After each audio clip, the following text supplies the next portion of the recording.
This is the end of the beginning. Welcome to today's show. This is great news from the Rolling Stone magazine or Yahoo News or the mainstream media that's covering it about how AI, artificial intelligence, could reincarnate your dead grandparents. Or on the flip side, it could wipe out your kids. But it's both one and the same, of course, and they're talking about artificial intelligence. And nobody asks what it is, how it's created, what's really going on there, but I'll explain it all to you because you're not really talking to your reincarnated dead grandparents. You're talking to spirits and demons, and they're using technology to normalize this stuff, all in the name of technology, and it couldn't be less or further from the truth. I'll show you that later in the video, but I love how they talk about this stuff and nobody's like, yeah, that might be a problem. Maybe, they're talking about wiping out our kids using artificial intelligence. I mean, do people not see the mental health problems that these people have in the world, these kids have in the world, all because of their dependence on technology, all because not just factoring in the 5G, which is technology technically. So nobody notices this stuff and wants to do something about limiting technology, limiting artificial intelligence. Said they want to enhance it up to the point where it's actually going to wipe out and kill your kids like a T2. Does that sound like a normal society? Because that's what we're living in. But they make it positive. So they're like, well, it might wipe out our kids, so that could be an issue, even though there's a lot of people that wouldn't mind kids getting wiped out because they're so sick mentally in this world. In fact, some people support it and they call it their body, their choice. But on the flip side, of course, from wiping out your kids is a positive spin. You could talk to your dead grandparents, because that's what we all want to do every day. We think about our dead grandparents or our dead family members or dead friends, and wouldn't it be great if we could talk to them? Oh, no, I don't think so, because it wouldn't really be them. It would actually be demons taking on the form of our deceased relatives, and the Bible warns about talking to mediums. There's many verses in the Bible about it. Leviticus talks about it. Leviticus chapter 19, verse 31. Where it states, regard not them that have familiar spirits, neither seek after wizards to be defiled by them. I am the Lord your God. Familiar spirits, as in a familiar relative who's not really your relative. I mean, it's almost like pet cemetery in a sense, right? You bury your cat in the pet cemetery. People are like, I'm going to bury my cat so my cat comes back, right? And what comes back? Well, it's not really your cat. It's an evil spirit that's taken over your cat, right? But there's so much predictive programming about this stuff. But I'm going to show you this. And again, this isn't the first time we've heard about this type of technology. They're promoting it. They're preparing people for it. We've even seen stories about how Alexa is going to be doing the same thing and how all these big tech companies are going to use artificial intelligence for the weak-minded people out there that need to talk to grandma, who passed away 30 years ago. And I get it. I mean, we all mourn and miss people in our lives who have passed. But obviously the Bible talks about forbidding this type of thing and speaking with mediums. And you see all these Christians, they go on these shows with mediums who are like, oh, your grandma's in the room. Your spirit. I mean, I personally, the only time I find it amusing is if anyone's ever seen The Sopranos. I can't play the clip in here, but when Paulie goes to see the medium and he's like, sees all the people that Paulie's whacked because he was in the mob. And of course, what ends up happening is pretty hilarious, but you can't say it or show it here because it's hate speech, but you could look that up yourself. And I remember that off the top of my head when I was younger and I saw Sopranos, and, I don't really promote any of those mainstream type of shows, but it was funny because I've always despised mediums and psychics. It's a ripoff and a scam. But all these people always use what? They use tarot cards.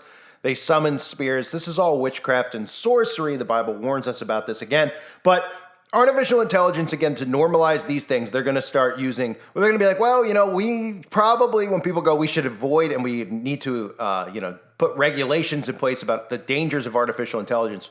Like this article says, like it's going to kill your kids, but then they just give you this little thing on the other side of it where people are like, oh, I could talk to my dead relatives, and they get sucked in, and they're like, yeah, so there's some benefits of artificial intelligence when there's none, and take a look at what they're planning to do, and of course, keep an eye on some of the trigger terminology used, like being immortal, living forever, because this all ties in with the mark of the beast as well. Imagine you could live forever, or maybe go back in time and ask your parents, grandparents, great-grandparents about their lives, their experiences. Well, that's now a possibility thanks to a new concept called Storyfile, and it's powered by, you guessed it, AI. Take a look. I'm so pleased that I met so many good people who influenced my life, and I had This is Marina Smith responding in video and interacting with her loved ones. And I feel it's coming to conclusion. Sounds like a pretty normal video chat conversation, except for one thing. This is her funeral. The video you see here is generated by AI. And I've seen my sons doing great things and leading. She was the mother of Stephen Smith, creator and CEO of Storyfile. My co-founder and wife were concerned about the preservation of Holocaust survivors. How do we ensure that important piece of history is preserved for future generations? We wanted to be able to have a conversation with the past. I hadn't planned to bring my mother's Storyfile to her funeral. We buried her and then everyone got around and was saying beautiful things about her. And towards the end of it, I said, I'd love to ask Mother a few questions. And everybody just, there's Marina. And her smile and her personality, the one that everybody was missing in that moment. What's your story? My name is Hank Thomas, former freedom rider. Through an extensive library of content fed in by the user, Storyfile uses real-life expressions, mannerisms, and even accents to generate high-definition video responses. You ask a set of questions. The person answers those questions. And in the answers are lots of things that are not the original question. You could ask me, where were you born? And I will say, I was born in Derby, England. Oh, and by the way, that's the home of Rolls-Royce, and they have an amazing soccer team. And then suddenly I'm talking about other things other than where I was born. So what the AI is doing actually, it's not creating new content. What it's doing is looking through all the content that's there and then bringing back from that content what you're looking for. Actor and comedian William Shatner created his own Storyfile, and you can interact with him on the company's website. For all time. All right, now let's put this AI technology to the test. I'm going to ask a couple of questions to this machine and see what it can do. What is your name? My name is William Shatner. Fair. How about, how old are you? So I was born in 1931, and you do the math. Okay, fair enough. Very direct. Let's try something more complicated. How about, what do you think about AI technology? This whole thing is the future. To be able to ask a favorite person, present day. No, that's impressive. Even Now you might be wondering, how safe is it? Every story file is private by default. You can share it. There's a link, you can put it on your Facebook if you want. Everybody can share it, but we assume that it's private so that you've got the confidence to be able to speak about those things that are, intimate and personal. As for what the future of AI looks like, What we have seen in the last 6 months is so revolutionary and so fast, breakneck speed fast. I can't predict what's going to happen at the end of this year, let alone 5 or 10 years from now. Smith also pointed out that just like all new technology, there will be a learning curve all across the board, from the music and film industries to the news industry and even to our day-to-day lives. But he hopes and believes that with the right guidelines in place, life could be much easier and longer thanks to AI. What a time to be alive. In studio, Giovanni Diaz, Pix 11 News. Tony, we'll kick it off with you, baby. I hear your voice today. I hear the songs being sung here, and I'm talking about voices because my talk at the table is about a controversial new feature from Amazon. I'm not going to tell you exactly why it's controversial. I just want to have you listen to a little kid ask Alexa to get a story read by Grandma. This was at a conference just recently. Take a look, and then I'll explain. Okay. Alexa, can Grandma finish reading me The Wizard of Oz? Okay. But how about my courage? Asked the lion anxiously.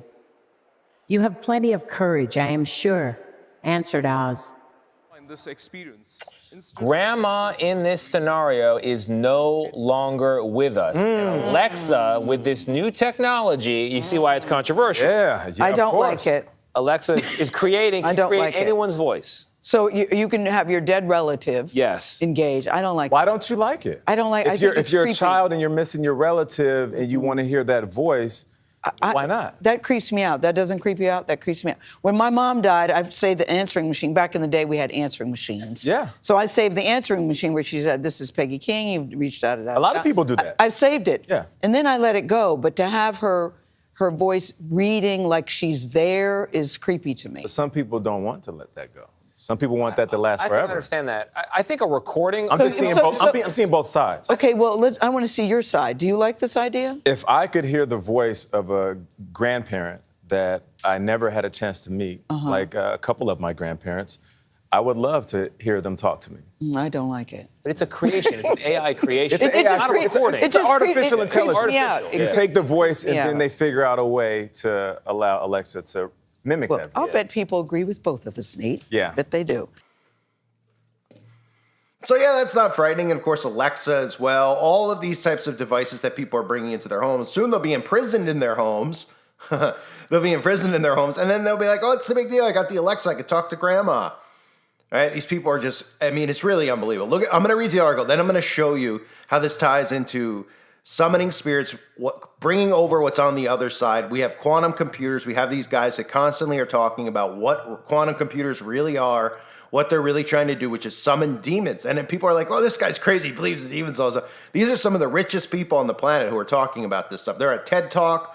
They're at all these places talking about it. And this dumbed down audience is just like, they don't even realize what they're saying because they're not in the spiritual war. They don't understand any of the stuff going on in the spiritual war because they're living in the Matrix. They're living in Naiveville or whatever you want to call it. They're living in an alternate reality. And that's what they're trying to convince people of, living in this world, living in this alternate reality that they're creating through the media, through technology, where people can't actually see this as a spiritual war going on.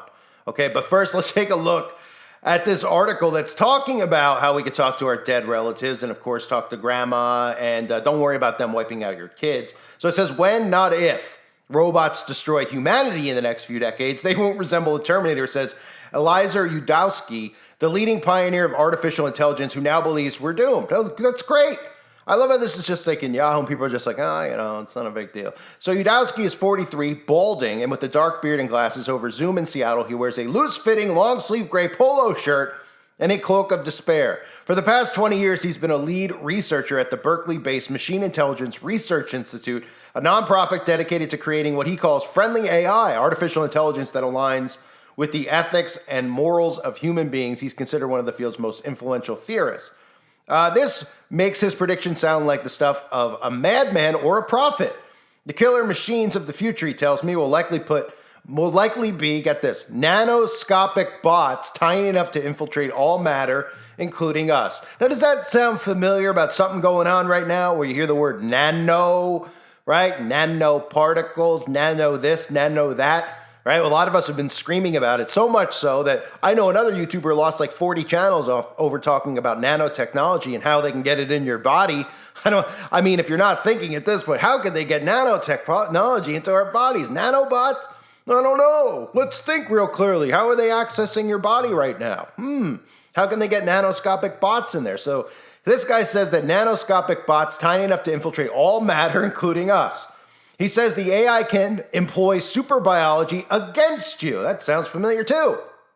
Picture intelligent bots spewing out clouds of tiny bacteria made of diamond, he says, made of just carbon, hydrogen, oxygen, and nitrogen so that they can reproduce in the atmosphere using sunlight for energy. They spread across the world. They hide in your bloodstream. How would they get in your bloodstream? I have no idea. Nano getting into your blood? Anybody know? I'm not sure. And at some point, the same second, everybody on Earth just immediately falls over dead. That's what I would say should be like the prototypical visualization rather than fighting Terminator armies. Yeah, that sounds about right. Got to agree with this guy. Somehow getting nanotech into people's bloodstream. Again, no idea at all how it could hide in there, because I have no idea how it could ever get in your bloodstream. And then they go on to say this is some Black Mirror stuff. And it should be known that this guy does write fan fiction for fun. Oh, okay. So that's supposed to discredit him. He's writing fan fiction because this guy, I mean, he's no different than any of all of us, really. Any of us who talk about this stuff all the time, right? So, they say, but they're using him clearly because they want to say, well, he writes fan fiction, so he's out of his mind, right? Or like they do to us, and they say, we're conspiracy theorists, so we don't know what we're talking about. Right. We've only all called this stuff for years that's happening right now, and everyone called us crazy then, and then we thought, maybe when it all happened, they would actually wake up and we could do something about it, but they still call us conspiracy theorists because they love their mind control. So he said he leads a fringe of AI doomers. He says, "The crazy it sounds, not crazy anymore. AI has been deeply entrenched in our lives for years, from voice assistants such as Siri and Alexa to the algorithms with Taylor, that tailor our feeds online. Everything changed in November with OpenAI's ChatGPT, the free chatbot that lets you have human-like convos with a super smart AI. Since then, every day brings new possibilities for AI's disruption of our jobs, our bodies, and our minds. While writing an AI-assisted wedding toast seems remote enough, the bigger question remains, where, if anywhere, is this going? Much is promising. Programmers using AI to write code that would take them months. Hospitals employing AI to successfully screen for breast cancer. Amateurs generating mind-blowing art, music, and poetry with AI. So in other words, we don't need humans anymore. Everything can be improved with AI. The article even goes on to mention our friends at the World Economic Forum saying our new powers and improved efficiency are by one estimate set to create nearly 100 million jobs according to the World Economic Forum's jobs report, because we elected these people, so they should be giving us jobs reports just like the government. Oh, right, they're our real government, the World Economic, they're the world government. Okay. But the potential is also bringing untold upheaval. 300 million jobs lost, 300 million. Okay, and I've talked about this for years. This is something that should unite humanity, no matter what your politics are. And that's what's really drove me nuts over the years with my channel, is that people, they're like, oh, he shouldn't have a channel to monetize, all this stuff. And it's like, you should never mess with the way somebody earns a living, right? So if somebody's a liberal, but they're like a UPS driver, like, why would I want them to lose their job? They got to eat, they got to pay for their home or wherever they're living, and they might have kids, right? But we live in a world now with just rabid, unhinged people. So they don't care about other people making money. They don't care about other people trying to just feed their family. You never mess with somebody's family. That's a numero uno. You don't mess with how somebody earns, okay? Unless they're doing like something really sick, like all the people in our government are doing. Well, then that's fine. You can mess with that because they're doing all sorts of acts underground with what and how they're trafficking. So the jobs report thing should be something that makes people go, hey, you know what? We shouldn't be giving our jobs to drones. We shouldn't be giving our waitress jobs to robots. We shouldn't be taking it away where people could just touch a screen at a restaurant now instead of actually using a waitress or scanning a code. No, but everybody's on board with it. They're like, yeah, because everybody's grown cold of one another and can't stand one another. So the article just goes on to talk about how AI is going to have pros and cons, of course. And they say intelligence will surpass humans by the year 2045. Well, that's not necessarily true, of course, because people like me and you are not going to be surpassed by Johnny 5. I don't care what they say and what they do. We'll change the language, everything they learn. We'll be ahead of them. We'll be a step ahead. Kind of like how the New World Order has this game we're in the middle of. They're the ones who dictate the game. It's their game. So they're always going to be ahead of us because they know what they're doing and what's coming next, and we have to wait to see what it is, right? We're not on the inside, but we could obviously work our way around it, work our way through it. Same with technology. They're like, oh, it's going to surpass humans. Well, of course it's already going to surpass humans at this point. Look how stupid most people are. It's never going to surpass me and you, ever. Those of us with the Holy Spirit, it will never surpass us. We'll always be able to outsmart these demons. And speaking of demons, I'm now going to show you what's very important. I've used this before. I just watched it again, and I've seen it like a dozen times, and every time you learn new stuff. But this is our friend Gordy Rose, who's a foul-mouthed demon who is responsible, and of course our government funds his ridiculous business of summoning spirits into the world, really, where they call them quantum computers. And he tells you how dangerous they are, but how great it is. That, that these quantum computers are going to look at us like we look at ants and spiders, and they're just going to squash us. And this guy somehow is not in a prison cell. Now, this video might get flagged because every time I put this clip in, Jordy Rose usually puts a claim in, so I try to alter the speed and all those things, so maybe you won't see it, but that's the only reason the video is a little bit blurred, just to try to avoid how the algorithm will send Gordy an update that the clip is in there so Gordy could take it down, because Gordy doesn't want you figuring out what's really going on, even though Gordy's flat out telling us what's going on. And as you'll see, the zombies in the crowd are oohing and ahhing as he's pretty much saying, well, artificial intelligence, what we're doing is opening a black hole and bringing over demons from the other side, and they're going to squash you like ants. And they're like, oh, great. Honey, pass the popcorn. Keep going, Gordy. Oh, wait, what? What? Oh, right. Pay attention to the stuff that Gordy says, because there's truth behind it. And if this video is removed, it'll be available on my website, uprisingrevival.com. I'll probably put it up over there anyway with my library of videos. But here's Gordy. You figure it out for yourself if you haven't yet. And if you've seen this clip before, I recommend you watch it again. Here's the frightening reality of what's going on. So, I'm the President of the United States. So I received this message from the heavens. So my microwave dish, my SETI dish, finally captures something. And what it says is, in 50 years, or 13 years, we're coming to your planet. You gotta be ready. Now just imagine what would happen if that happened. A super intelligent alien race beamed down a message to all of us Earthlings saying, we're coming July 13th, 2030, and boy, you better be ready because the mothership is landing right on the front lawn of the White House or wherever you wanted to land on that day. The amount of resources that would be marshaled to try to figure out what to do would encompass the whole world. AI is just like that. So when this thing that I'm talking about happens, it's going to be exactly the thing that you're thinking about those super intelligent AIs. So the one thing I can tell you is they're not going to be like us. So alien means, different.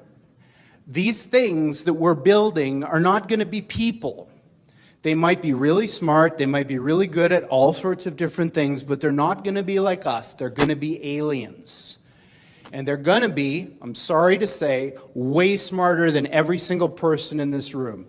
So this is an attitude that some are having, this emerging alarmism about the way this is going to go.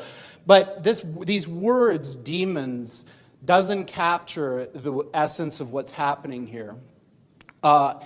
I don't know if any of you are turn-of-the-century weird fiction fans, but there's this guy named H.P. Lovecraft, who's a very famous American weird fiction author. And he espoused a view which is called cosmicism. And the essence of cosmicism is cosmic indifference.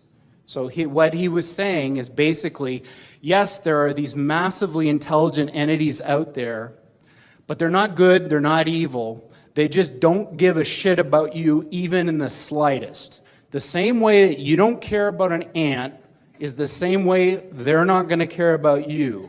And these things that we're summoning into the world now are not demons, they're not evil, but they're more like the Lovecraftian great old ones. There are entities that are not necessarily going to be aligned with what we want. So this transition is really, really massively important for our entire species to navigate. And going back to that thing that Sam Harris was saying, nobody is paying attention. This thing is happening in the background while people bicker about politics and what's going to be in the healthcare plan in the US. And underneath it all is this rising tsunami that if we're not careful is going to wipe us all out. But before I do that, I'm going to tell you a little bit about quantum computers and why people care so much about them. There are literally tens of thousands of some of the brightest people in the world today trying to build these machines and understand them. And I'm going to tell you why. In my last 15 years of working on this type of stuff, I found that scientists divide up into two categories of zealots about this field. The first half are people who are absolutely entranced by the physics of these things. This quote is from a respectable scientist, in fact, one of the founders of this field, that may look a little strange to you who don't follow theoretical physics, but there is a very clear prediction that our most successful theory of nature makes, and that is that there are an enormous number, mind-bogglingly large number, of parallel realities, as real as this one, that have different consistent histories. So imagine a world where all of the laws of physics as we know them are obeyed, but different decisions were made along the way. Different decisions at the level of tiny microscopic particles, different decisions all the way up to what you chose to eat for lunch, and whether you chose to come to this session or not. Quantum mechanics makes a very specific prediction that all of those are as real as the thing that you remember. And this is bizarre because we don't see those other things. But science has reached the point now where we can build machines that exploit those other worlds. And quantum computers are perhaps the most exciting of all of these that we have within, or almost within our grasp right now. So people from a physics background love this. They want to understand the world. They want to understand the universe, how it all works. There's another type of person who tends to come from the computer science side that's like, yeah, okay, that's all great. But there's a different thing going on here, which is just as exciting, if not more, and that these machines that supposedly can do this wild stuff, let's forget about how they work, if you could build one, could solve problems that you could never, ever solve with any computer of the sort that we built. If you took every single atom of silicon in the world and made the most sophisticated conventional Intel-style processor that you could build, there are problems we know of that I could write down on a sheet of paper that you could never, ever, ever solve with that thing, that you could with this kind of machine. So that's very exciting. Humans use tools to do things. If you give humans a new kind of tool that can do things that you couldn't otherwise do, imagine the possibilities. So you may think, well, this is all fine and dandy, but aren't these things in the realm of theory and speculation kind of in the same regime as other futuristic things you may have heard of which may be allowed by the laws of physics but aren't here yet? That's not true. There are, in fact, many of these machines deployed now in openly available research centers following the model that was used to introduce supercomputers to the world. They're too big and ornery and difficult to operate to put in your home, too expensive also, but you can give them to a place which will manage them as a shared resource that will offer that service to the world. And there are two of these now. One of them is at the University of Southern California. So these types of computers now are being thought of in the same way. They're not terrifically powerful yet, but they're doing something completely different than what your computer does. And that thing is like flight. It gives these computers access to these new resources, maybe you could call them parallel universes, in order to do something that you couldn't otherwise do. Steve Jurvetson has been a longtime friend and investor in the company, and for those of you who don't know him, he's a Silicon Valley investor who's probably the smartest VC that I know of, and certainly the one that's the most attuned to technological trends. He's on the board of SpaceX, Tesla, Synthetic Genomics, which is Craig Venter's company that's trying to build artificial life, and D-Wave, and that's it. And this is his particularly poetic way of framing the difference between the machines we build and conventional computers. This is what they look like. There are two of them. These are from our lab in Burnaby in British Columbia. From the outside, they look like giant black monoliths, big metal boxes, about 10 feet on a side, 12 feet tall. And they are powered, they have a fridge inside them, a refrigerator that cools these chips to almost absolute zero. Just a wisp, a fraction of a degree above absolute zero. Hundreds of times colder than interstellar space. Amongst the coldest and most isolated and extreme conditions that humans have ever been able to engineer. These fridges, interestingly enough, which are called pulse tube dilution refrigerators, have a thing called a pulse tube, which emits a sound roughly once per second, which sounds eerily like a heartbeat. So if you have the opportunity to stand next to one of these machines it is an awe-inspiring thing, at least for me. It feels like an altar to an alien god. They really are impressive machines. At the heart of this big box is a tiny chip about the size of your thumbnail. And on this chip resides all of the wonder and magic that makes this thing go. I'm not going to describe in any mathematical detail how it all works, but let me give you an analogy. In quantum mechanics, there's this concept that a thing can exist in two states which are mutually exclusive at the same time, quote unquote. And I'm using those words because the English language was developed before we had concepts to describe what these things actually are doing. But I'm going to give you a roundabout way of understanding this. Imagine that there really are parallel universes out there, and now imagine you have two that are exactly identical in every respect, all the way out to the horizon as far as we can see, down to the last little atomic detail of every single thing, with only one difference. And that's the value of a little thing called a qubit on this chip, which is a contraction of quantum bit. And that qubit is very much like a bit or a transistor in a conventional computer. It has two distinct physical states, which we call 0 and 1 for bit. In the conventional computer, these are mutually exclusive. That device is either one or the other, and never anything else. In a quantum computer, that device can be in this strange situation where these two parallel universes have a nexus, a point in space where they overlap.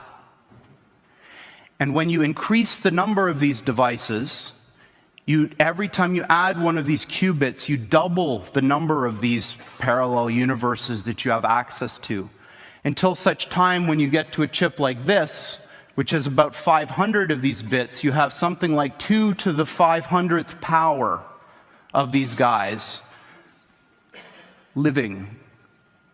Looks like fun, right? How they're doing this stuff, they're putting this into the chips, and everyone they don't think, they're just like, oh, AI, I have a phone. I'm not wondering how this technology's working, how it could be affecting my health with these towers that are going up. Because they just don't think. They don't understand things that they can't see, and everything that they see that they're shown from the mainstream media is nothing but lies. So that's why their reality is completely twisted, because they're literally living in the upside down. All they know is what the media and the television tells them, which is nothing. It's just an information flow of lies. It's an information flow of narcissism, making these people just absolutely obsessed with themselves. They tell them, they don't realize that all of their behavior is controlled through the media. You know, from everything as small as like these people taking selfies to people uploading pictures of what they're eating. They don't realize why they're even doing it because they're on autopilot.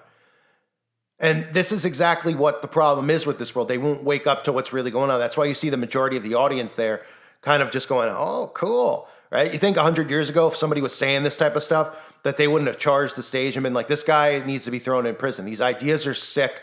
This is sick. What is his plan here? We're all humans. We don't want this demon technology. No. This guy wouldn't have made it 3 seconds. He would have been speared off the stage. But in today's world, what is he? Well, he's an untouchable billionaire. He's somebody who's, that we're told is smarter than we are. But we all who have discernment can see exactly what Gordy's talking about. So, ladies and gentlemen, you can talk to your dead grandparents, and AI can also kill your kids. So you figure out the pros and cons of that. I mean, this is just getting absurd. A reminder, please subscribe to my other channels if you haven't yet. They are linked below. I want to thank everyone out there who's a patron who supports the work of this channel. If you think this work is worth anything, you don't have to think it is, but please consider becoming a patron. It helps me make more content like this video. It gives me time to do it, so the patrons are greatly appreciated. Patrons, whatever the word is. The link is below. Thanks to everyone who already has contributed. And of course, the website, uprisingrevival.com. Check it out if you haven't yet. At the very least, go sign up for free videos. Where you can be on a mailing list. That way we can all stay in touch with each other when this channel's terminated, because we know it's coming sooner than later. Thanks again, everybody. Hope you're doing well. God bless all of you and your families.